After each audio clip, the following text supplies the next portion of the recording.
హడావిడిగా Jubilee hills లో ఉప ఎన్నికల ప్రచారం చేస్తున్నారు. 3 పార్టీల నుంచి 3 స్టార్ క్యాంపెయినర్లు సీఎం రేవంత్ రెడ్డి, కేటీఆర్, కిషన్ రెడ్డి పోటాపోటీగా ప్రచారం నిర్వహిస్తున్నారు. ప్రచారంలో ముఖ్యమంత్రి రేవంత్ రెడ్డి కొన్ని సంచలన వ్యాఖ్యలు చేశారు.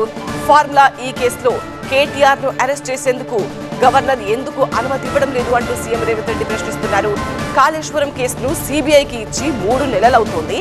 కేసీఆర్ కు వ్యతిరేకంగా సిబిఐ ఎందుకు కేసు పెట్టలేదు అని ప్రశ్నిస్తున్నారు CM Revanth Reddy. BRS BJP మధ్య చీకటి ఒప్పందం ఏంటి అని సీఎం రేవంత్ రెడ్డి ప్రశ్నిస్తున్నారు.